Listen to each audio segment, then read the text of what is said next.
2, 3.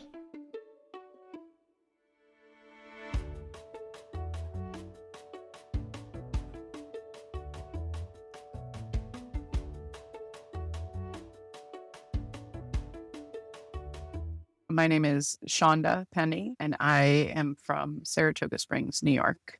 And I am a mother of 13 children. Amazing. That is wonderful.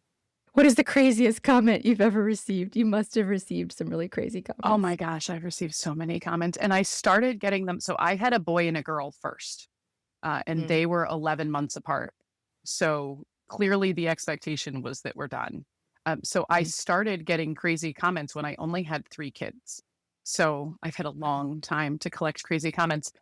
But I think my favorite is actually the one time that I had a witty retort ready. Because frequently the comments hit you at a time that you really just are not in the mood. You're not in the mood. You're not in the mood to hear the comment when you've got 6 children in the Walmart and one of them is crying and somebody says you've got your hands full. You don't have the bandwidth to retort well. But one time I had someone say to me, all those kids, don't you have a TV? And for whatever reason, I had it in me and I looked back at him and I said, well, yes, we do, but we like it better than TV, don't you? And his face just, right? He didn't know what to do with that.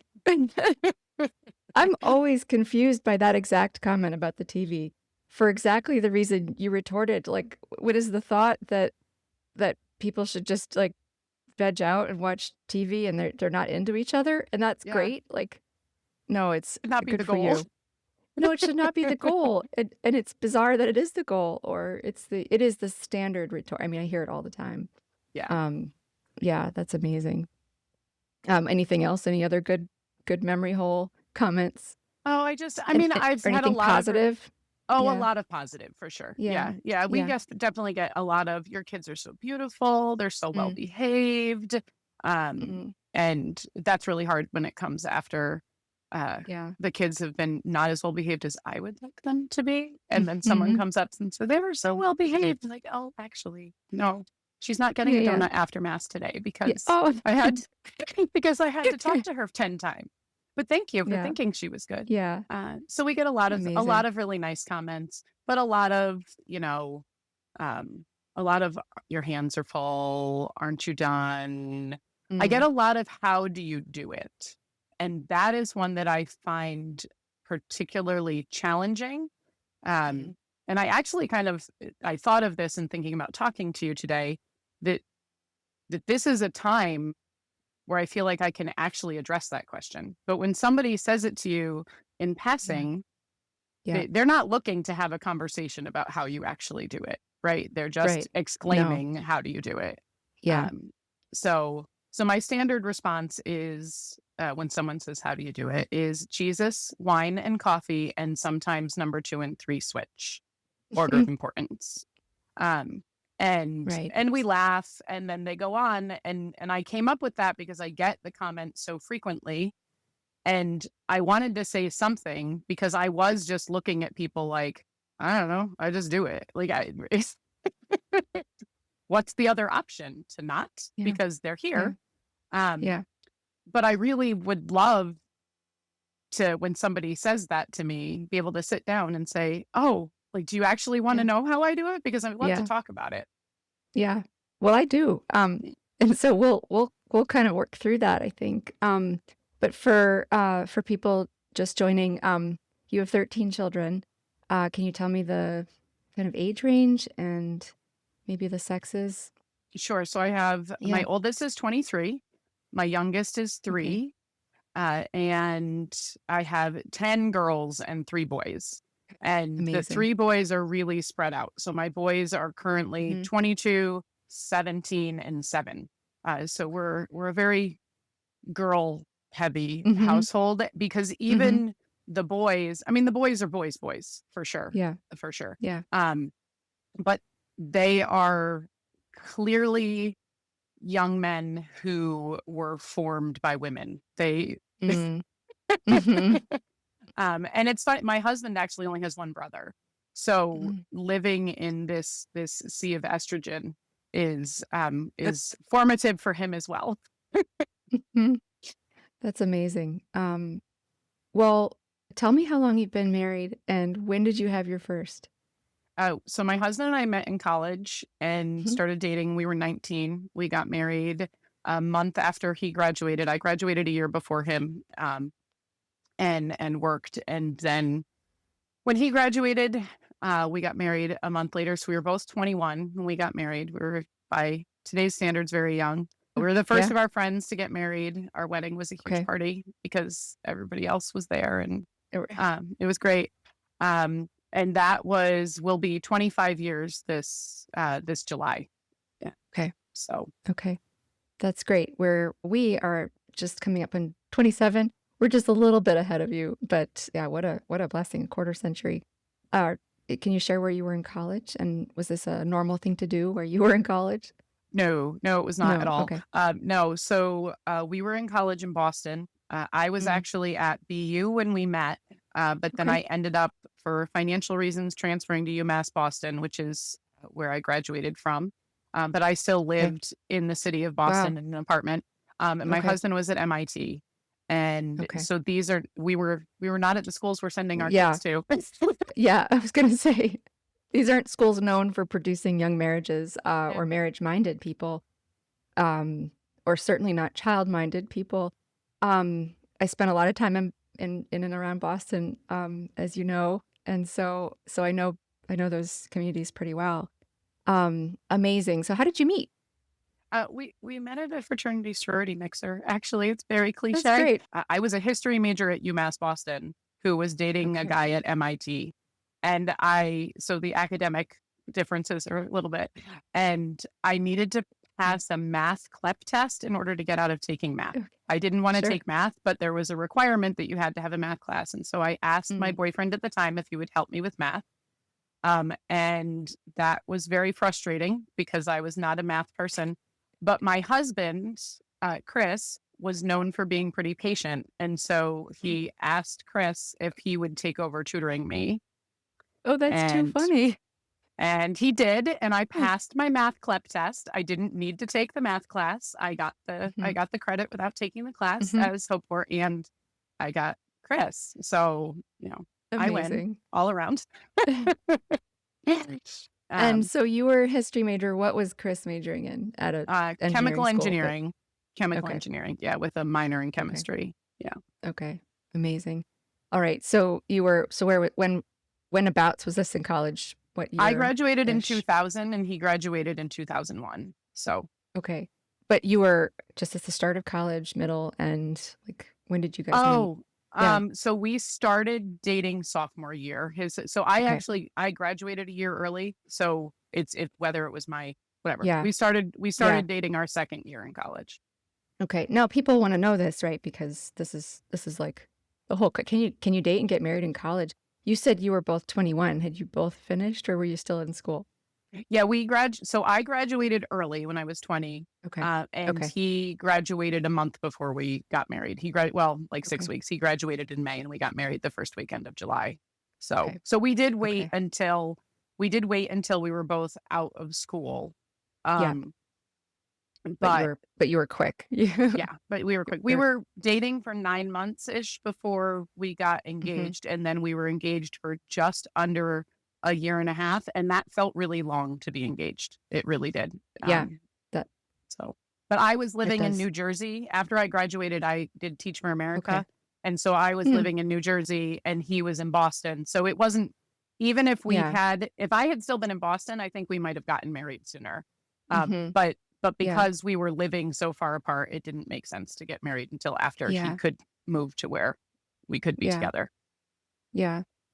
And when you met each other, and in those early years, did you know you wanted to have a large family, or that you'd be open to kids, or was that? Tell me what that was like. So, we both knew we wanted to have kids, and we both knew by the time that we knew we were getting married, which, I mean, he says he knew we were getting married before we were dating. That's cute. But by the time I was clued in, we were sure we wanted to have kids and we wanted to have kids pretty soon. We didn't want to wait too long. Wait. And it's so funny to look back on what we said at the time. At the time, we said that we would have kids until we were 30. And we figured we would probably fit like 5 in before we were 30. And then we were done. That was enough. Amazing. Just to get my head around this, because it's so interesting, mainly because it's so different. So most people think like if they have sort of a limited number in their mind, which most people do, like a reasonable number, 2 or 3, they think they're going to do stuff and then have their 2 or 3. But you had this idea that you're going to have your 5 maybe in your 20s and then do stuff afterwards. So that's really intriguing to me. And I think it could be really interesting. Where did that come from? I honestly don't know, other than we were young and we were broke. And we knew that it was okay to be young and broke with little kids. And so we were just going to do the young broke thing for a while. And then when our youngest went to school, it's so funny because this is just so the opposite of what my existence is. But this was our vision. When my youngest went to school, I would go back to work. I would go back to graduate school, and we would have the kids. And it would be great because we would, they would be at school during the day, and it would give me a lot of time to do my stuff. And then we would do our family stuff in the evening. And then we used to say, like, our 40s and 50s are going to rock. And then we'll have money because we'll both be working, and we'll have, he will have made his way up the ladder. And so we'll be able to do all these great things because our kids will be older. And so they'll be able to do stuff, and we'll have the resources to do it with them. So I think that was our rationale. I think it makes a lot of sense in that like young and broke mindset. Although I think a lot of people think you shouldn't be young and broke with kids. So that right there, I think, it's like a fascinating thing that you brought into your marriage. I'm beginning to interview men for our next project, and there's a part of me that wants to title it, like Young and Broke. It works out, something like that. Because the number of guys that have already shared with me something to that effect is astonishing. So, all right, so we'll set that. So this was your vision. Your vision was you get married, you're young, you've got a lot of energy, but you're broke.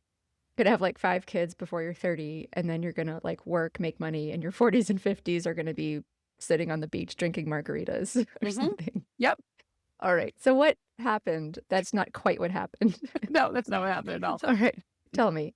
So it's funny because our story is not one that has like a enormous change. God has been very gentle with us. It's been baby steps the whole way. We were having our babies, and I was home, and that was the plan. I was working. I always worked until we had, it was between babies 7 and 8 that I stopped working. Then I still was teaching. I worked part-time until we had 8 or 9 kids. I worked part-time outside the home. And I always felt very strongly that was part of my identity. Like I did not want to give that up. It was very hard for me to give that up. But I was working part-time. And you were a teacher? I was home. So I worked a lot of different jobs part-time. Okay. Okay. So I can ask you that later. I just wanted to have a mental image. Okay. So you're working part-time. So I was working part-time outside the home, but I was home with the kids. We moved from closer to New York City to upstate here in Saratoga. And my husband was working in Albany. We had our 5th child, and we were 28. And things were kind of still on the trajectory that we expected, except that we had become pretty Catholic, which we were not. So I'm a cradle Christmas and Easter Catholic. My husband, talking about odd things happening in cultures at universities, my husband actually converted to Catholicism at MIT. So when we're talking about where our kids go to college, he's always very quick to tell people, don't discount a school just because you think it's too secular or something, because I converted to MIT. Yeah. But we converted to kind of, I don't know, dipping our toe in the water of Catholicism. Yeah. But then in catechizing our daughter, our oldest, and preparing her to receive First Communion, we really started reflecting on, like if we're going to do this, if we actually believe this, we should understand it. And so we started really learning about the faith. And at that time, God put in our path another couple at our church. They had 2 boys and then a big gap. And then they had another boy that was the same age as our 5th, our son. And we started talking to them, and they told us about the theology of the body. Christopher West had a easier version than JP2's denser actual theology of the body. And so we started reading it, and we started having conversations about whether or not, we used to joke that Chris was going to get his bar snipsta. Like, we were done at 30 and we were done. Yeah. And we started actually talking about whether or not that was right. And we had never really had that conversation. And so we learned more about it, and we decided that we didn't think it was right. And so we took an NFP class, and we ended up getting pregnant with our 6th. We were very excited. I was 30. And so now we were at the point that we were saying, are we actually done? And it led to us having conversations about what we felt called to do. We had been together for 11 years at this point, and I don't know that we had ever had the conversation about what we were called to do. Until that point, it was all, what do I want to do? What do you want to do? And with baby number 6 and being introduced to the theology of the body, it was an impetus for us to have those conversations for the first time. And we decided we really felt called to keep doing what we were doing. It was hard. And it's interesting because I think as far as periods of time in our marriage, that 5th to 6th baby was one of the hardest that we've had. It was a very difficult adjustment. Neither one of us were doing particularly well health-wise. I had terrible postpartum depression after my 6th baby. And I started miscarrying. I've had a bunch of miscarriages, and they started after that 6th baby. And it was a really hard point in our life, but it was when we started understanding that for whatever reason, this is what we were supposed to be doing. And we decided that we were no longer going to contracept at all, which people are always shocked when they find out. Like, we contracepted kids 16 months apart. Like, we did that because we chose to do it. And we stopped using contraception after our 5th baby. And we just decided that we were going to be open to the babies that God gave us unless we had a real reason to not be. And there have been a few periods of time in our marriage that we've used NFP to postpone pregnancy because we felt like we had to. But for the most part, we've just been default gone along with for the ride. I mean, that's really it. Like, the rest of the story is we've been along for the ride, and all of our decisions since have been based on that. Amazing. That's a really remarkable story and very atypical. It's like a very unusual story. Although this is what I love about people. There's like no summary of people. What a great story. I'm sorry about the postpartum depression. I need to say that I've had some really, really terrible postpartum experiences too. And I'm grateful for your talking about it because it's a terrible suffering. It is. Yeah. I'm going to actually, just to close up the story of your family. So I guess you use language of default, like you were just in by default after you had this kind of conversion or reversion or experience with being persuaded that you should be open to life. And so this was right around the beginning of your 30s, your early 30s? Yeah. Okay. And then, like, if I'm not miscounting, that was right around baby 6. And then you doubled your family size between We did. 30 and 40. I mean, how old were you when you had your last baby? So my youngest is 3, so I was 42. I was 42 when I had her. And I mean, I'm 46 now. So I just turned 46 last week. So but I've heard of people having babies when they're 48. So maybe, but didn't happen for me, although my kids are still praying for it. yeah, mine too. Yesterday I grabbed a snack and my 16-year-old looked at me and said, "Are you pregnant?" Like, no, I'm just hungry, honey. I'm just hungry. Yeah. No, my 13-year-old, she patted my tummy and she said, "Are you sure?" And I said, "It's just fat, honey. It's not. There's no baby there." They would love nothing more. And that by itself is a beautiful and interesting theme that I think children are very naturally pronatal. They just naturally think babies are great. They don't seem to have any sense of the next child will take something from me. They certainly have some kind of working story in their minds. It's great. Okay, so you had 6 and then you had your 13th when you were 42, and that's where you are today. Really an amazing story. I did want to ask you about that time between, I think you said 7 and 8, when you walked away from your work, and that was so difficult. And so I wondered if you wanted to elaborate, tell us more about that.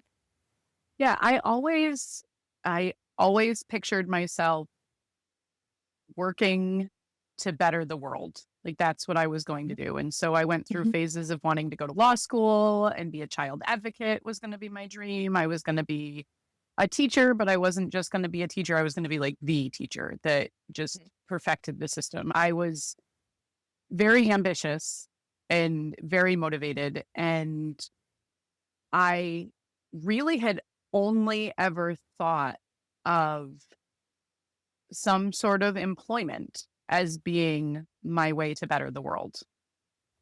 And it wasn't until I had my 3rd miscarriage and my 2nd hemorrhage after a miscarriage, and I was still working, and I went back to work 5 days after I hemorrhaged because there's no maternity leave for miscarriages.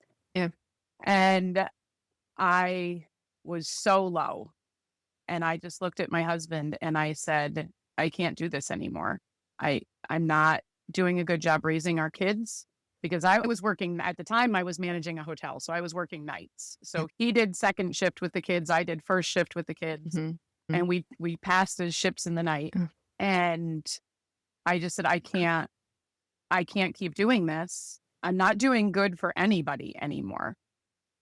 And I said, can we make it because I wasn't making a ton working in a hotel, but I was making enough. And money is never free and easy when you have a bunch of kids. And so he said, and this is literally his mantra as far as money is concerned. He's like, we'll make it work. We'll make it work. And we have. The money thing, it was difficult, but we figured it out. The me being at home thing, it took a long time and a lot of little pieces and little growth here and there for me to realize that Mother Teresa quote, if you wanted to go change the world, go home and love your family. And I think it was really because at that point I started having kids that were older and I could start to see the fruits of my labor a little bit more. And I started to see that I really could make the world a much better place, and not just my home, but the world a much better place by raising humans that would make the world a better place and would go out and do beautiful things in their homes and outside their homes. And that for whatever reason, God was calling me to better the world in that way and not in the way that I had thought. Like it was clear my call was still the same that I thought it was when I was growing up. I was called to make the world a better place, a more beautiful place, a softer place for people to fall. But I was called to do that through my children and through my home and not through some form of employment. That's really beautiful. I love the idea that there are multiple paths to live out the same central call. And so it's not a new call, but a different way to live out the same call. I think that's really beautiful. So then when you had that realization, you gave up the second income. And your husband said, we'll make it work. How did you make it work? I mean, did it work out okay? I mean, we're fine now. I have a very good friend who was a great inspiration to me along the way. She has 11. And probably at about that point, she looked at me and she said, God will give you what you need. He won't give you more. So don't look for more, but he'll give you what you need. And that's really been it. My husband was able to get raises at work that made up for some of it. We cut back on spending a lot to make up for some of it. And there have been just little miracles along the way. This is just one example of many, but there was one day we were leaving Mass. I think we had 8 kids at the time. And I had a couple come up to me and she said, your family is so beautiful. You're doing a great job. I want you to have this. And she handed me an envelope. And I said, thank you so much. How lovely. chatted with her for a minute, but didn't open the envelope. And then we got home and my husband said, "What did she give you?" And I opened the envelope and it was $1,300. And my mind was blown. Like, people had given us, we had one man we went to mass with that would regularly give us $40 and tell us to take the kids out for ice cream because he had 10 Aw. kids and he knew how hard it was and he wanted to have the kids to Yeah. have a treat. But no one had ever done anything like Yeah. this before. And I started dreaming. I'm like, oh, we're going to do so many things. Like, $1,300 is a lot of money. We're going to do so many things. Yeah. And I like right away, I'm a planner. I started planning what we were going to do with this money. And the next morning, our hot water heater blew up. And the repair was exactly $1,300. I want to cry. Right? Like, I feel my eyes tearing up thinking Oh, about no. it. Because had Yeah. she not given us that money, Yeah. where we were at, that would have Yeah. wrecked us. We didn't have Yeah. $1,300 in savings. I don't even know if we had $1,300 available on a credit card at that point. Like, Amazing. we did not have $1,300.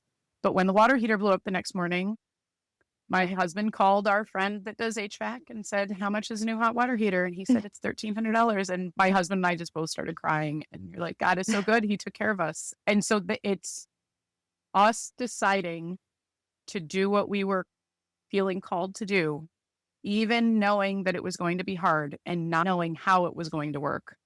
It worked. The trust Yeah. worked. Yeah. Trust is funny, right? I was reflecting on this with some friends a few days ago, and it's like if there isn't really something bad in front of you, the trust isn't worth anything. You know, when we speak about like a venture of faith or stepping out in faith, people say, if there isn't like a chasm in front of you or something truly scary, what is the faith worth or what is the trust worth? I'm getting emotional just listening to the story at the same time. It's really beautiful. Kind of just wrapping up this series of thoughts about your assessment of your vocation to make the world better, to make it softer for people. Tell us more about that. I mean, the word identity is overused, but I think that this is a piece that often seems to be at the forefront of the minds of a lot of young women who are thinking about their families. This kind of sense of like, who am I? One of the moms I talked to said, well, you know, like I really identified with what I was doing. I was really good at it. She was a corporate lawyer. And she said it was like the lawyer self. And then there was this mom self. And over time, these two selves kind of collided in certain ways. What was that like for you? How do you think about that? I think that when I look back on the things that I did and the things that I wanted to do, I was in Teacher America. For people who aren't familiar with the program, where you teach in an under-resourced school district for 2 years. And so my mission was very clear, not just to teach the kids, but I was working towards justice. And I see that now in the way I'm raising my children. I'm teaching them, but I'm also teaching them to be just people. And I'm teaching them to exist in a world and work for a world in which there is justice. And so that call isn't gone. It's just transformed. I worked in hospitality for a long time. Like I said, I was managing a hotel. I loved it. I loved working in hospitality.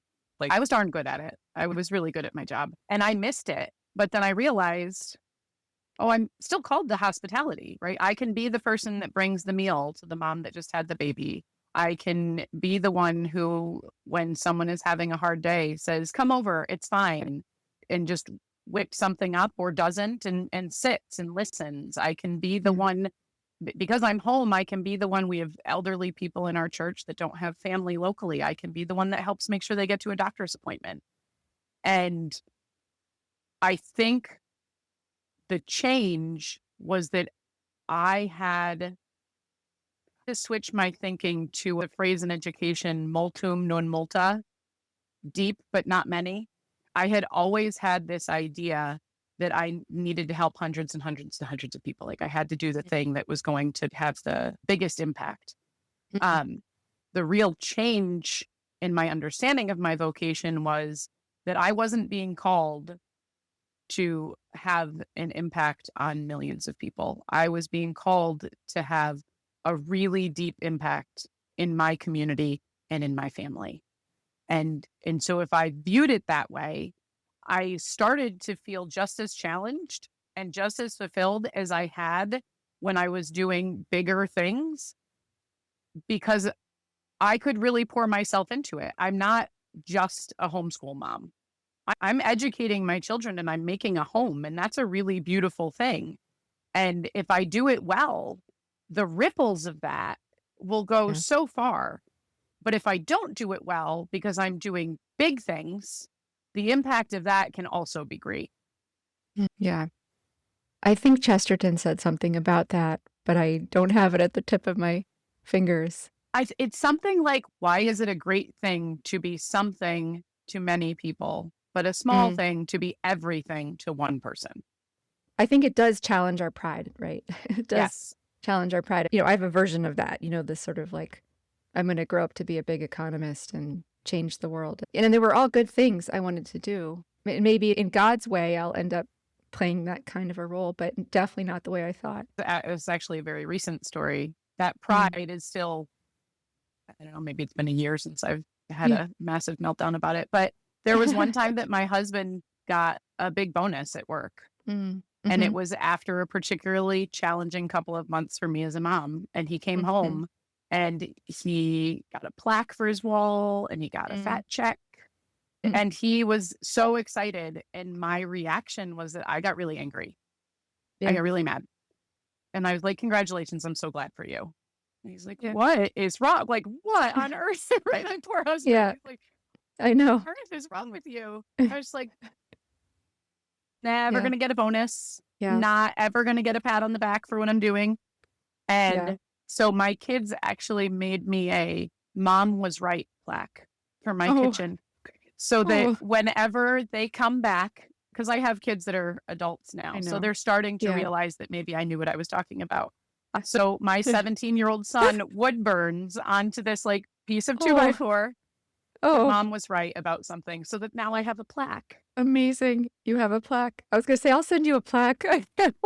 We'll send you a podcast plaque. In fact, we'll have to do that. Yeah. It's a silly thing to get right. Looking back on it, I'm like, wow, I was being really ridiculous. But in the moment, you miss those things. When you're the kid that worked for the gold star on the chart, right? I think so much of this goes back to the way we're raising and educating our children, right? But when you're the kid that always wanted the star in the chart, and then you choose a vocation that doesn't give stars on a chart, it's a good adjustment for us, but it's challenging. Oh, well said. It is really challenging. Like I remember one of the moms I interviewed for the book. I mean, she went from being like really successful at work to having twins, and she was terrible at it. Probably everybody would be terrible at having twins. And she said that just the night and day, the sense of like, I was competent. Like I was a competent, successful human being. And now I'm just trying to figure out how to diaper two babies at once. And somebody is constantly crying. And that is a real blow. Like initially it's a blow. But as you said, I mean, for me, I would say the surprise of the delight of my grown children. Like I believed it was valuable when they were little, but the delight of here's an adult who I raised, who is so interesting, who has so many things that we share in common. And then so many things are so different from me. Like you are this new creation. And then somehow like I'm mixed up with some kind of combination of pride and just fascination. Like I just want to keep watching you. So this story about your husband and the plaque is really interesting. I think that's terrific that he's so successful at work. But I do want to ask you about your marriage. There's a common idea out there that, having kids or too many kids puts a damper on marital intimacy, marital quality, date life, romance, and all the rest. And I think there's a lot of ways to see how that's kind of ridiculous when you get it out of your mouth. At the same time, it's there. So can you share anything about your marriage? Like, what is it like being married with 13 children? So we're still crazy, stupid in love. Like we're really, that's so great. He's still my favorite. And we still are, I mean, we're more in love than we were when we were 19 for sure, because there's just so many more facets to love at this point. With each child and with each year of life, you get new things that become a part of you. And so there's more to love. When the kids were all little, like before we had a built-in babysitter, it would be very difficult to make sure that we were still spending time just us. And I have to think my husband is the one who has always insisted on us taking time just us. And so when the kids were all little, our parents didn't live as close. Everyone lives within a 20-minute drive now, but that wasn't always the case. And so when our parents would come to visit for the weekend, we would always go out for a date. We put the kids to bed early, and we would always spend time intentionally together in the evenings. And I would want to keep going and keep doing this. And you don't understand how much I have to do the laundry, and I have to do the homeschooling. I have to do this, and this. You said, but you also need to just sit down and cuddle for a while. We have to do that. The grain of truth in there is that you have to be intentional about making the time, because the time won't just appear. But I don't know that's unique to having a large family, though, because you could have one kid or two kids and just look at your phone all night like this, and you have plenty of time together, but you're not actually connecting. I think having so many kids provides a unique opportunity, or an opportunity that's unique to that call, that there are so many things that we actually have to talk about in a day, right? Our life is our children. He has his work and I have some things that are just mine, but for the most part, our life is our children. And the decisions regarding our children and how to raise our children and what to do with our children are decisions that we make together. And so it gives us a lot more that we have to talk about. And so thus we talk more, because we have more that we have to talk about. And that doesn't stop as the kids get older. I think we talk about our adult children and our teenagers more than we talk about our little kids. I think it has given us an opportunity to grow, and grow both individually and together, that has really deepened our love and our relationship. But we do have to be intentional about it, because if you're not, the busyness will just overtake it. I just don't think that that's unique to having 13 kids or more than 5 kids. I think that's just living in the world. Yeah, interesting. This might be a good time to ask you about homeschooling. You know, not everybody with a lot of kids homeschools. You've mentioned it a couple of times. I mean, you're professionally an educator. When did you start homeschooling, and how much is that part of this journey? We started with our kids in school. We actually, interestingly, moved to Saratoga Springs because it has a good school district. So we were living in the city of Poughkeepsie, which is about an hour and a half north of New York City. And the schools in the city of Poughkeepsie were not great. And our daughter was reaching kindergarten. And so we started looking for other options. And my husband got transferred to Albany, and we moved to Saratoga because it had great schools. Our oldest did kindergarten, and then she went on to first grade. My son, was in kindergarten. And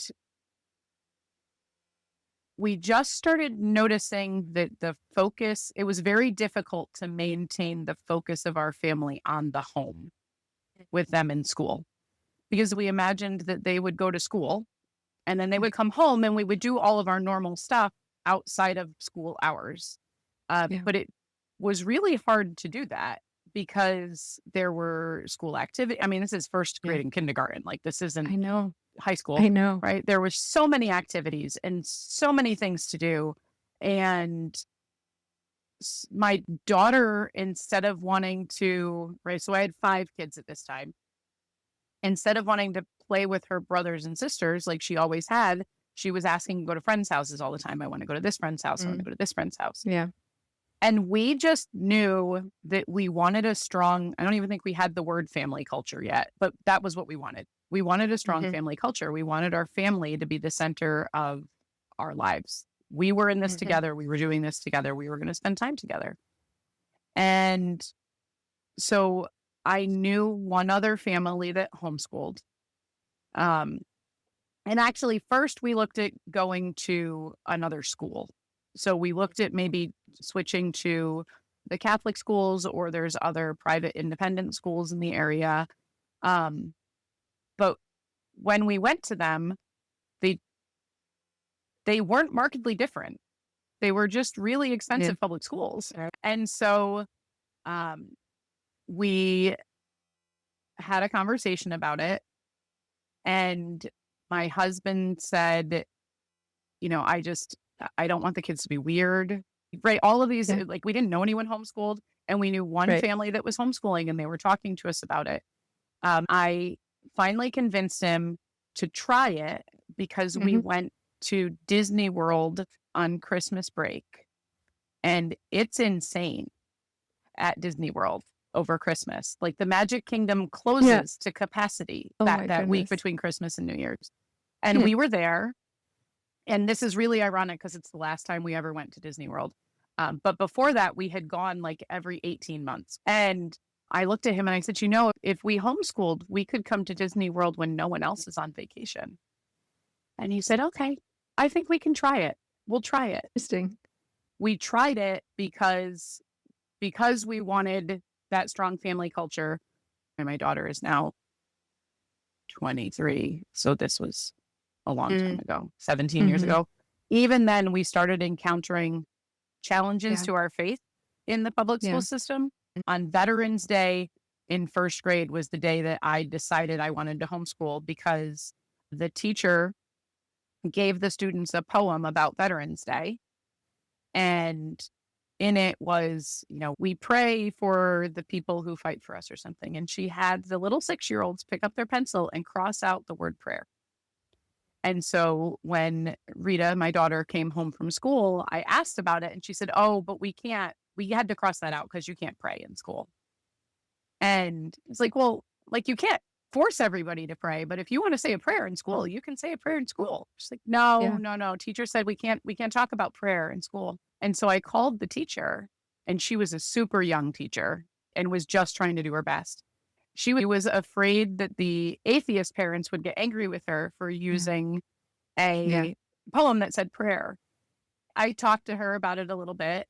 And at that moment, I looked at Chris and I was like, I don't want to have to keep fighting this fight. I had no idea how much of a fight there would be eventually. But I just said, I don't want to do this. So we brought them home. We brought them home because we wanted a family culture. We brought them home because we wanted to teach them the faith. And we brought them home because we wanted to meet them where they were academically. And it has been such a gift that we've been able to do that. And I think it's better for us, right? And I know it's not what everybody chooses. And maybe it's not even what everybody should choose. I know for us, it has been such a blessing to our children's relationships with their siblings. It has been a blessing to our marriage because we're not running as much. And so we have time together as a family and as a couple because we're able to have more control over what we say yes to. This is so interesting. I was a guest on a podcast yesterday that follows the trends in micro schools and hybrid schooling. And so it is, it's about homeschooling, but it's really also about the ways in which kind of entrepreneurial moms and dads have come together in different ways. One of the things we talked about is this centering on the home that you just mentioned. He said, well, like, isn't it counterintuitive that when you have a lot to do, like homeschooling would make things better? And I said, no, it is counterintuitive, but actually that was the number one thing I said was the scheduling. I said, when the kids are in school, like everything revolves around the school schedule. When they're at home and I work, everything revolves around my schedule. And that in itself just brings a lot of peace to the home. The critics who point out these are the types of ways we got to where we are today, who look back at like the Industrial Revolution and they say, okay, well, the really big problem is that we took production outside of the home. When we did that, we kind of like disintegrated the family community. And I think there's pieces of that story that are absolutely right. But what some people conclude today is we can't get that back unless we return production to the home. Now, that won't be possible in a modern economy. Like the engineering your husband does, like this cannot come home. But I keep thinking, is education maybe that type of a thing? It's a kind of production. I don't like to use that word, but there's a profound integration of family life that comes returning education to the home. And of course, there's a lot of myths about it. It's not as if everybody is doing everything at home for their kids. Like there's a lot of contracting in a sense. But it's a fascinating topic, the extent to which sort of recentering the educational experience for our children in the home puts some of that Humpty Dumpty back together again. And I think if you look at historically, it was much later that children who were going to school, right, who were going to be educated by somebody else completely outside of the home, they weren't going when they were 4 or 3, right? Like full day drop off preschool now at 3 years old. And that's school. That's not daycare. That's considered school. And it was much later. I think that's a way we can really bring back the effect of a shared project of life, right? Yeah. There, Mary Harrington wrote this book recently, Feminism Against Progress, right? In there, she talks about how it used to be that the Yeah. work of life was a shared burden. And when you end up that you're going right in two separate places Yeah. to two separate lives, and then you just kind of come together and have dinner at night, that idea Yeah. of that shared work of life. And I think that homeschooling really does that. And it does it in a way that, again, right, my husband sees how hard I work in educating our children. The week the world shut down in 2020 and my husband worked from home that week, I was trying to teach a first grader how to read at the dining room table. And my phone bings. I look and it says, I had no idea. I love you so much. Thank you. And Wow. this was our 8th kid that I've been teaching to read. And Yeah. because he wasn't home, he hadn't seen that. And it made him really want to see and be involved in more. And we really are, like, our children and our home are our shared life. They are our work. He likes his work. He's good at his work, but he's very clear that he does his work so that we can do this, so that we can do our life. Right. Not he works to live, not lives to work. I'm so glad you mentioned Mary Harrington. She was in the back of my mind when I was mentioning this disintegration, and I wouldn't take it for granted. But Mary, if you're listening, your work is reaching people. Obviously, if we're going to talk about women's work and what women's work is and the nature of it, I mean, factories and kind of production outside the home did one kind of thing, but schools are set up in a sense because of the factories, but schools in some sense replace a certain essence of what women do at home. And so I often think about schools as the central kind of challenge to what women think of themselves as able to do. And then we have this funny situation now where we've never been more proud of having more well-educated young women. We're really committed to that. We're doing this. Good people everywhere starting colleges and universities, and it's all good. There's like so much good happening. And then we turn around and look at the same young women and say, you're not qualified to educate your own child. You're a super well-educated human being, and we've taken pride in your education. But I'm super optimistic that the recentering of education around the home can heal some wounds, I guess is the way I'd put it. It'll never be for everybody, but it can heal some of this. But I would go even maybe a step further. And this is, if I were ever to do research on anything, this is the question I mull over in my mind quite a bit. It is, education is one aspect, but there are many aspects of caregiving, therapy, basic medical care, elder care, that were at one point the work of women in the home. And we have taken that work out of the home. It's still primarily women, but they're not doing it for their own families out of love. They're doing it for clients, for money. It's a real question that I think we should ponder when we look at the state of mental health, physical health, the United States in so many ways. What happens when you take work of love and you commodify it? And then you take people who want to provide care and you tell them, well, that's great. Yes, be a nurse, be a teacher, be a therapist, be all these things, but don't be a mom because that's less than. You're only worthy if you do these things for money. And I don't think that we appreciate the damage we do to our communities and our families and ourselves when everything becomes a transaction. Amen. So many interesting things. We could team up as researchers. Maybe we will someday. I wanted to just go ahead and ask you now that like the creative juices are flowing. How do you do it? When people ask you that question, how do you do this? Now you've explained to us you don't just raise 13 children, but you have taken a huge role in their education as well. And so what are some of the non-memed thoughts you have about how you do this? I do it not well all the time. I try real hard. My husband, when people ask him how we do it, he'll frequently respond, like, we just keep trying to do our best.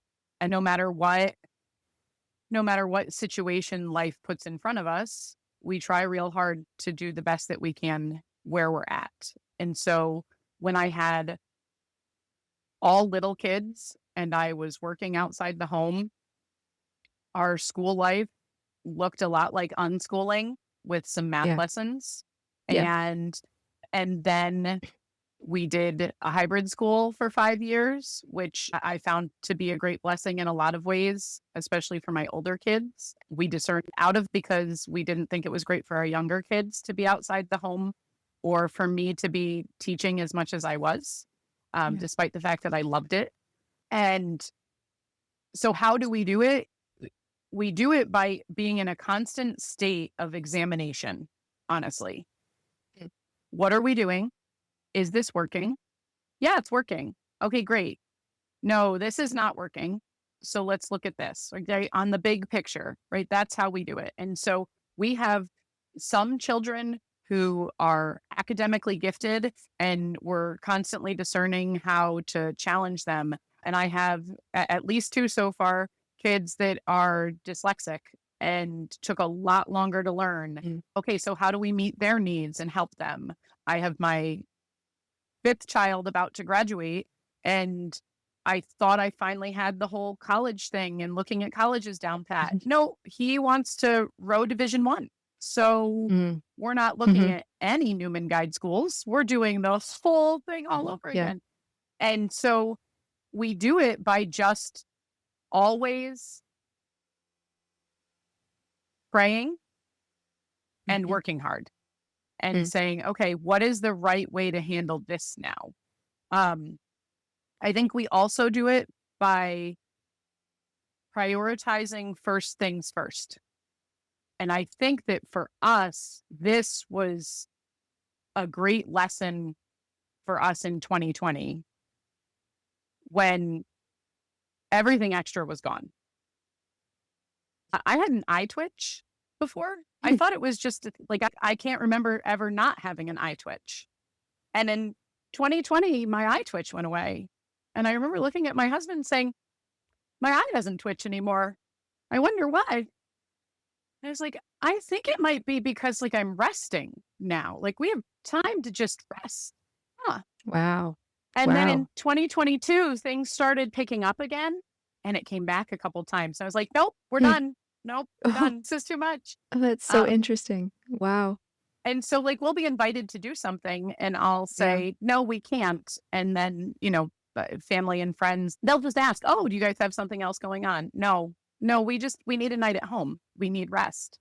And so we try really hard to prioritize making sure that we get exercise and that we eat well and that we pray together as a family and individually. We take time to just read a good book because if we don't do those first, I tell the kids, I'm like, you need to eat right, sleep right, exercise and pray. And if you don't do those first things, you can't do anything else. It doesn't matter how hard you try. You're not going to do very well at them. And so we fill those things first and then the other stuff comes after it. And I think that we're able to do better at the secondary because we have the primary. That being Mhm. said, I by no means say that we have the primary under control. So we're Yeah. just constantly trying, right? We're trying Yeah. and we understand those to be the first things. But by no means am I claiming that we've got it down pat. Yeah. I mean, if I have any regret about early motherhood is that I didn't understand that.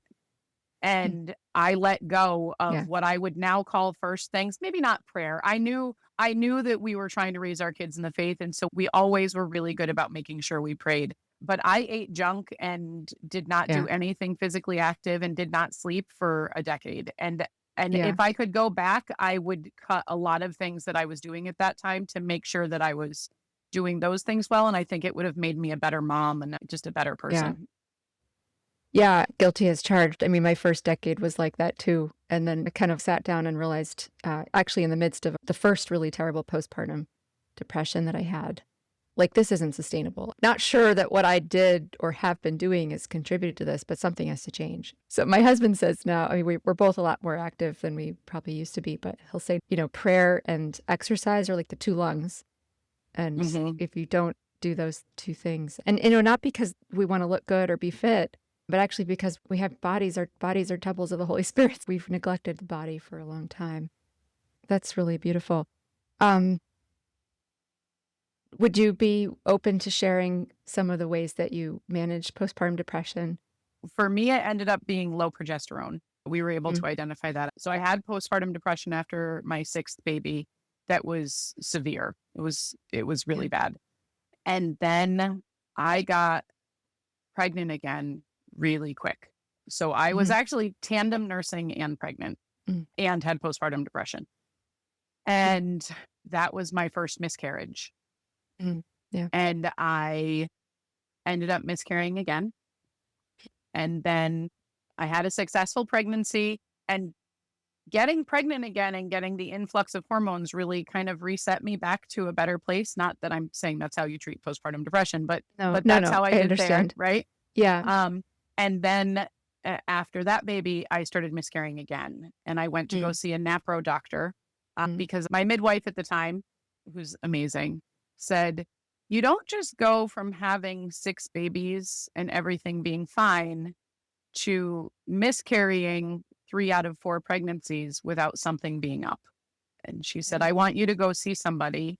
And she had actually recommended that I go see a doctor that specialized in IVF. And I said, I don't want to go to them because they may do great. They may know a lot of things, but I don't want to have to sift through what they're telling me to do about whether or not morally I can or I can't.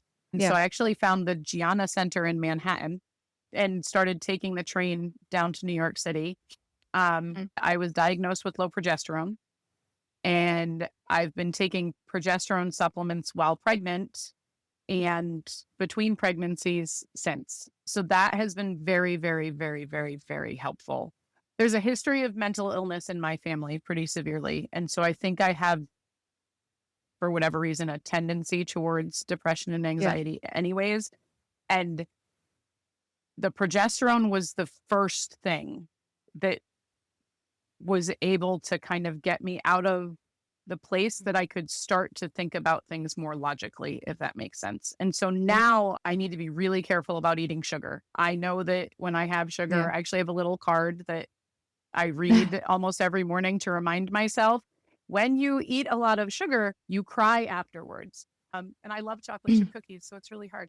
But I've identified that, having a lot of sugar is not good for me. If I skip my exercise, I'm a runner now, which is, that's something that I've been able to add that's great as far as I'm the girl that likes the star on the chart, right? I run and I get a medal, and Nike Run Club says I did a good job. And so I get that little dopamine hit from the dopamine hit. I have medals. I have running medals. Amazing. Not because I won anything, but just because everybody gets a medal when you finish. So now I would say that I have to be very careful about my diet, and I have to be very careful about my sleep, which you only have so much control over when you have a new baby every year and a half, right? You can only do so much. That being said, I could have napped more. I could have said, you know what? It's okay. The kids can watch an extra Wildcrats because I really need a nap. And I didn't until I could see it, right? Once I got the progesterone, I could actually start to mince what was working and what wasn't. So I wish I had done that sooner. I wish I had figured that out sooner, that by eating better and prioritizing my sleep and by making sure I had time to exercise, I can be relatively sane now. So that's good. It's amazing. I'm thankful for your sharing these difficulties and how you solve them, because, a lot of people kind of assume that if you are in a position to choose family, everything's going well, everything must be going well. And yet I've talked to hundreds of people who fight to build their families around mental health challenges that are severe. And it's so admirable and so beautiful. And I do think this progesterone story and the NAPRO technology needs to be more well known. For me, that was what was needed. But the problem was I didn't know that I needed it when I was suffering from that. As you say, you're not rational, you're not logical. And so if I did it again, if I was able to have a child again, I would need somebody to put a sticky note on my forehead, she's going to say she doesn't need this. Yeah. But give her the natural progesterone after that baby is born. Like immediately, don't wait. So yeah, I really wish I had learned about that earlier. I Thank you. think that as we're talking about these things, we talk to our daughters about this. I am so Yes. hopeful Yeah. that my daughters will not have to fight as hard Right. because they Right. will see. Because the world I came from was the world where everybody has 2 kids, they're 2.5 years apart, and then you don't have any more kids and you don't talk about how you don't have any more kids. You just don't. Yeah. And so none of this was part of my Yeah. conversation. And so I'm Yeah. really hopeful that from them seeing it and hearing it and Mhm. talking about it, they won't wait and they won't put off those things that can help them, and they won't wait Yeah. to ask for help because they'll know. 100%. I want to come back to your story about learning about what you called the theology of the body. You said that you discovered that Christopher West had like a simpler version. Would you be able to explain for listeners kind of like what that was, like how you kind of got into that, what you read, or what you found compelling about that story?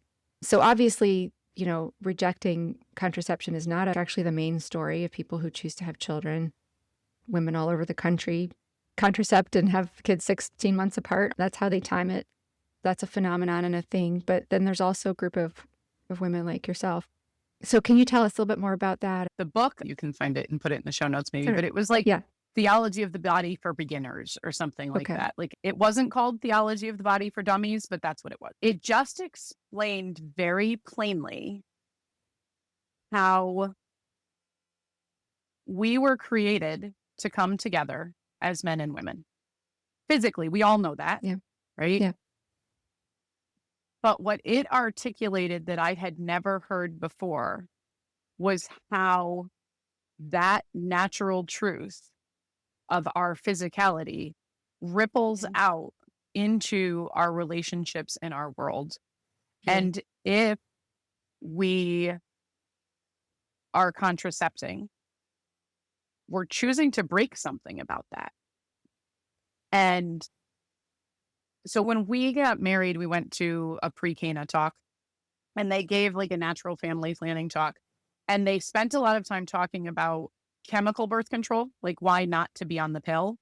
And Yeah. so we left that thinking, oh, yeah, we definitely can't use the pill.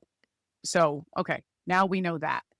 But until I became more familiar with this idea that JP2 propagates in theology of the body, that we're really meant to come together. We're meant to give ourselves to each other fully, not holding anything back.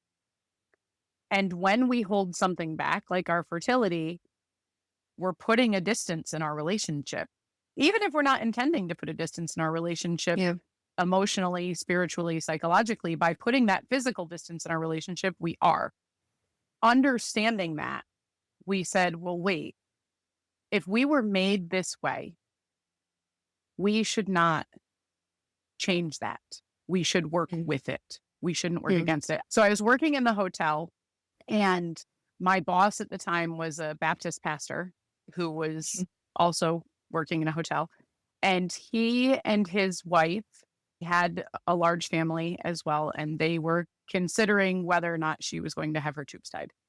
And he came up to me and he knew that I didn't agree with contraception. And he said, what do you think?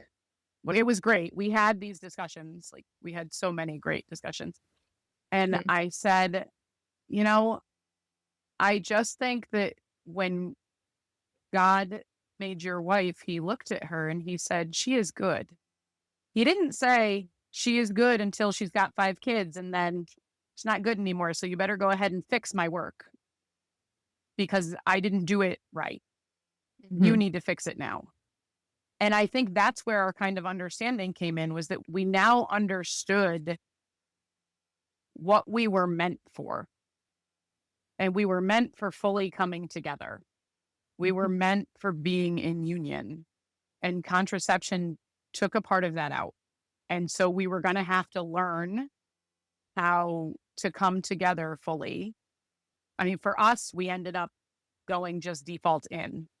But I have lots of friends who don't use contraception, who aren't default in. They use natural family planning to intentionally space their kids. They're still fully united in doing it in a way that contraception doesn't allow you to. It just takes it off the table. It's really interesting. I mean, a lot of people would say, well, what's the difference? Like, I take ibuprofen to fix a headache. And that's how God made me. I have headaches, but we fix that. It's a blessing to be able to fix things that aren't like the way we would want them to be. And why not this? Like, why not take a little pill to make this a little easier, Makes us have to define what health is, right? I think it does. I think it makes us have to define what health is. I think that my fundamental disagreement with equating contraception with Advil is that you're then equating children with a headache. And I don't think they are, right? So our bodies are not designed to have headaches. That's a fault in the system. I hope not. Yeah. Right? Like, it's a consequence of original sin. We live in a fallen world. But our bodies are not designed to be broken. Yeah. Our bodies are designed to be fruitful and multiply. Our bodies are designed to come together in the marital act and to have children. And so preventing that is not bringing our bodies to function better, as Advil will if it takes away your headache, right? It's stunting a function of our body. And so they're fundamentally different things. I am a woman. I am meant and made physically to bear and nurture children. That is what I am physically meant to do. And so if I do something to my body, either permanently or temporarily, to change that, I'm not fixing myself. I'm altering myself. I'm taking a function and I am breaking it. And I don't think breaking things ever fixes other things, right? So like, that doesn't mean that it's easy to have kids, so everybody should have 13 of them. It's not easy. Nothing about this is easy. It doesn't mean that there isn't real pain and suffering in it. But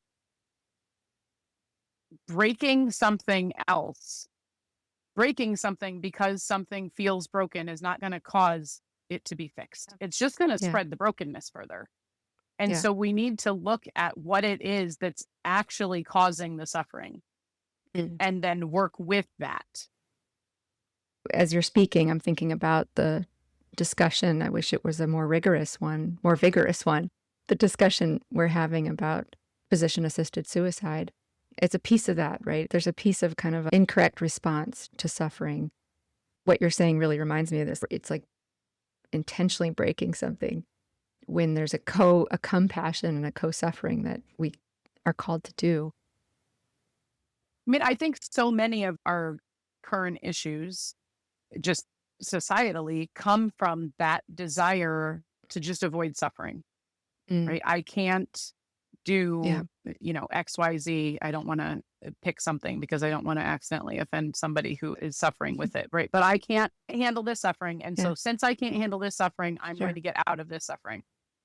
And the options seem to be either, well, just offer it up and in a really, nonchalant way, you just suffer or you don't suffer. But in actuality, we're all better when we take that suffering and we do it together. And we recognize the very, very difficult opportunities that come from that suffering to make us better individually and to make us better as a whole. We've had discussions before about female hormones in this house. There's a lot of them, right?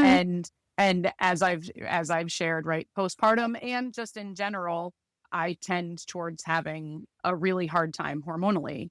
I remember saying to a good friend of mine, when I get to heaven, that's my question. Like, if you get a question, I'm going to ask God, female hormones, WTF, because I don't get it. I just don't get it. And this friend is a guy, and he is actually one of my son's godfathers. And he got this really serious look on his face, and he goes, because we need each other. And if you women didn't kind of get knocked on your butt occasionally, you wouldn't need us. And so it's just one of the ways that we suffer so that we need each other. Because if we forget that we need each other, we think we're God and we think we can do everything. Yeah. And it's like, well, doesn't make it easier, doesn't make it more pleasant, but I think there's a lot of truth there. Yeah, there's like a central claim, which I think is really close to the heart of what John Paul II was writing about, which is that loneliness and isolation is actually the worst kind of suffering. Like that's it. And that's hard to imagine when we're suffering other things that are super, super, super bad. But I think, he calls it that kind of existential loneliness, like that discovery, that possibility, right? It's a possibility when we realize we're not God, like the possibility that we can be radically alone. And of course, hopefully our own decisions don't lead us to be radically alone and separated from other people, but they can. And of course, many, many, many, many people suffer from being radically alone through no fault of their own. And this is one of the most important things we could do, is reach out to those people. But that insight, I think, is tremendous. That insight that the worst thing at the bottom of all the other worst things is, right? Because suffering we're not going to avoid, but to have to suffer and be totally alone in our suffering. Yeah. So it's really deep and profound. Surfacing back up from this subject, has your parish, your faith community been a support and a resource for your family since that time when you got more connected to your faith? I mean, we're very blessed. We have a great parish. We love our parish. There are not a lot of large families in our parish. And there's not a ton of involvement with families in our parish. There are some great people there, though, and we've been blessed with very good priests and our fellow parishioners. I take the kids to daily mass frequently, and we bring down the average age significantly, but everyone is lovely and very sweet and supportive. And my kids help pay their crew team fees by doing yard work for half of the parish. That's great. Yeah, our parish has been a great blessing for sure. I think the larger support came when we started homeschooling and we became a part of a Catholic homeschool community. We're in the Diocese of Albany. So geographically, it's a really big diocese. And so we're quite spread out. There's probably not more than a couple homeschool families or large families at any individual parish, but we're able to come together frequently as families. And I think that is really, that's where I really got the how to do this life, which is weird because I was the young mom that didn't know and, was really on the journey and pestering all of the older moms who had been doing it and were, 10, 15 years ahead of me at the time. And now I'm that mom in the house. Yeah. And it feels very strange. I'm like, wait, why are you asking me this question? Oh, that's why. Okay, because you're 30 and you're not there yet. But that's been our greatest support, has been that homeschool group for sure. That's amazing. One of the things that I felt that I discovered, or maybe heard, I'll say heard, when I interviewed moms at the beginning of this project, was this idea that when we think about children, I think when people think about what it is to have a child or to bring a child into the world, when they think about kids out there, the overwhelming thought is about a responsibility, about a task. And I'm trying to make it neutral. I say responsibility or task. Some people might say a burden, a thing that we have to do. But one of the discoveries which was so compelling to me and continues to bear a lot of fruit in my own life and in my research is the idea that we're busy thinking about children as something that we are doing. We're doing it for them, but that they are actually doing something very important for us. They have all of this perhaps surprising value for us. They save us in interesting ways. And we're so wrapped up in all the ways in which they demand things from us that I think it's been a blind spot, a big oversight to miss the ways in which actually they are rescuing us. And in a sense, from that kind of loneliness we just talked about, but in all kinds of other ways too. I guess my question for you is, in what ways have your children saved you? think the biggest way is that asking myself how I was going to raise them in regards to their relationship with their faith made us take a serious look at what we thought and what we believed. And our close relationship with Christ, our return to the sacraments is 100% because we had to raise kids and we didn't want to raise them in a mediocre way. And so if we were going to do something, we were going to do it well. And so that meant not just checking the boxes, but actually understanding what we were doing. And in doing that, we have grown so much spiritually. I think that's definitely the biggest way in which they've saved us.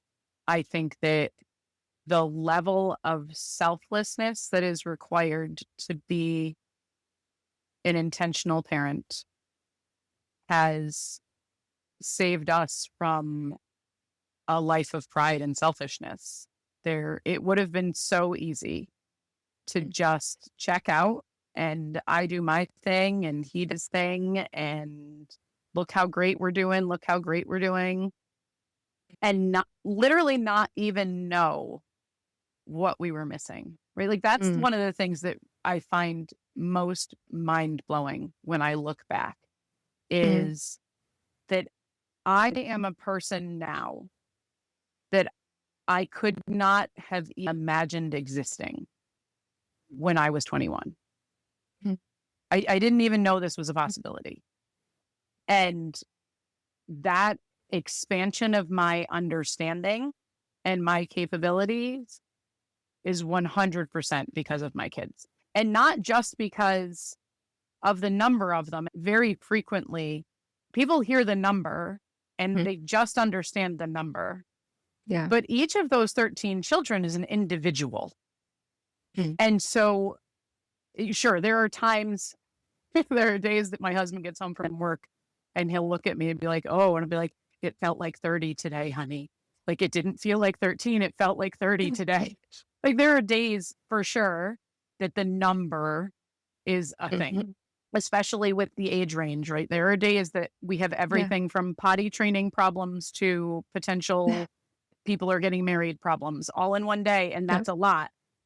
But I think what has really saved us by challenging us to grow into who we are called to be and into better people who are really clinging to Christ is the little individual things, being able to look at a child where they are at, meeting them and trying to bring them closer to where they are called to be. And they're all each so different that it demands of us really growing and really expanding in ways that if it has been the two of us or just us and our one son and daughter, and especially honestly, our oldest two are pretty normal. But academically, like in all of the ways that you think of when you're raising kids, like my oldest two kids definitely would have just fit the mold. Like I could have just kept them in and done the next one thing after another. But especially as you go down the line, there are kids that just had differences. They had things that made them different and more challenging for us. And it's been so good for us. And I frequently think to myself that we would have been denying ourselves so much had we not had them. Like we would not be who we are if we had not had them. And I'm really glad that I am who I am now. Amazing. Anything else that you want to get on the record? Myths that you want to bust? Last words? The thing you didn't say to that person at the grocery store? See, myths that I want to bust. I don't have it all together. I think that important. is an important thing. I frequently hear from people, oh, I would have had more, but I couldn't. Not, I couldn't because of a serious reason, but I couldn't because I just I'm not organized or I'm not this or I'm not smart enough or I'm not, we did it because and are doing it because it's what we're called to do, and you figure it out. It doesn't always look pretty. It's very infrequently does it feel easy. I think that people see me sitting here now and I look normal, and when people come over and my house is nice and clean, or I'm talking about homeschooling, or you see something on Facebook or Instagram, I think are especially bad for this in particular, right? You give this idea, Right. this impression that you've got everything together, and I don't. Yeah. Things are Yeah. beautiful. Things are great, but they're Yeah. not always. Yeah. There are really bad seasons. There are really bad days. There are really hard things. We've had 10 miscarriages. Mm. And that has been probably the hardest thing for us. When you're open to life and you just love to have your babies, and then you don't over and over and over again, it's really hard, and it makes you question. And so there have been seasons that this house looked like it was pretty much falling apart. There were seasons that, I mean, I wasn't sure we were going to make it. My husband always knows we're going to make it. So that's not him. But I'm a child of divorce, and there's a lot of divorce in my family. And so there have been seasons where I've been like, oh, we're just not going to make it. But we did. But you do. Yeah. You do, because when you decide to make it, you can. And so I don't love it when I get comments in which people say, well, you can because your kids are so well behaved, or because you're insinuating that we can do what we're doing because things are easy and perfect for us, and so thus we can. And the reality is that it's not easy and it's not perfect, but we can. There's a big piece of good news in that, right? Because I think a lot of people thinking about what they hope for the future, what kind of marriage they'd like to have, they are haunted by divorce in their family, dysfunction. But there's a kind of gospel here. It sounds like actually, if we're made for this and God's grace is here to sustain us, actually, you don't have to have a perfect background or perfect set of skills or perfect set of genes. Like, you might have all these troubles.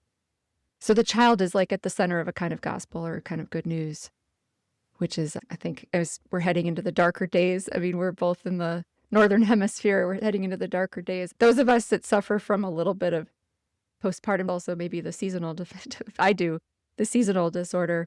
The older I get, the more grateful and compelled I am that we have this sort of celebration of the incarnation, celebration of the child in the dark, in the middle of the dark, and how much fruit I have meditating on that. It's worth it. I mean, I think that's the thing that I wish more people knew, was that the positive implications, the light in the darkness, is so great. And it's greater than we can possibly imagine. I appreciate it now far more than I once did, but I know that I don't appreciate its fullness yet, and I never will be able to. But I now feel like I know enough to know that I don't know, which is huge. That is huge. Thank you so much for just opening your heart to me all these states away, and sharing so much of your story. I feel like we might be sisters from another mother. I don't want to add a bunch of my story to yours, but there's a lot of similarities there. What a gift of a first episode. But every day, Shaunda, I get emails or messages from people who, reading the book or seeing a podcast I did on this topic, has opened their hearts to have another baby. It's not why I started this project. I didn't start this project to persuade people to have children. But people are going to hear your testimony and they're going to go, oh, like, okay, we thought we were done, but maybe we could have one more. And you'll be like, well, thank you, God. Praise God.